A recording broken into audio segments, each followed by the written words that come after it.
xiinxalaa siyaasaati. Keessaafuu sosochii siyaasa Itoophiyaa xiinxaluun akkaan beekamu. Hoogganaa fi murataa cimaadha. Jaarraa keenya kana keessatti yeroo maqaan siyaasa Itoophiyaa dha'amu namoota jalqaba sammuu keenya keessa dhufan keessaa isa hangafaati. Viidiyoo keenya har'aatiin seenaa hayyuu fi gameessa siyaasaa tokko waliin ilaallaatii na faana tura. Bara 1986 magaalaa Dhumbuugaatti dhalate. Mana barumsa sadarkaa takkaffaa magaalaa Asalaatti yeroo baratu sadarkaa lammaffaa ammoo magaalaa Adaamaatti xumure. Carraa iskoolaarshiippii argachuun yuunivarsiitii Yuunaayitid Woorld Kolleej magaalaa Singaapuritti imale.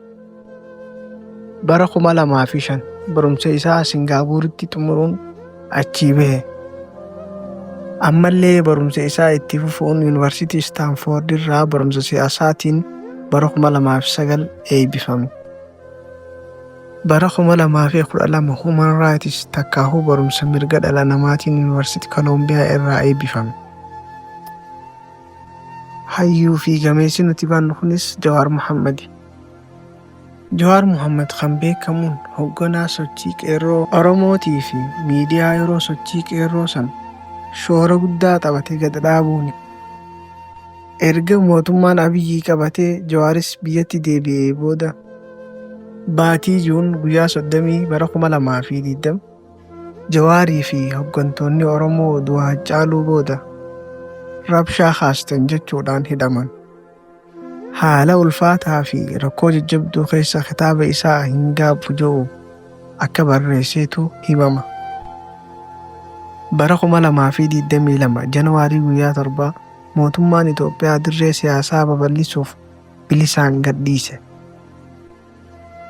Diseembara 19 bara 2024 kitaaba isaa Hin Gaabbu yeroo jalqabaatiif magaalaa Naayiroobiitti eebbisiisuuf jedhee garuu hin milkooyneef. Kitaabni fuula 500 qabu kun seenaa Jawaarii fi seenaa qeerroo fi sochii Oromoo bara 2014 keessatti qabatee jira. Gabaabinaan kan inni isiniif dabarse seenaa hayyuu fi gameessa Oromoo xiinxalaa siyaasaa Jawaar Mohammadi. Viidiyoo kana laayik godhuudhaan akka namoota hedduu bira gahu naaf godhaa. Hanga viidiyoo biraatii walitti deebinutti turtii gaarii.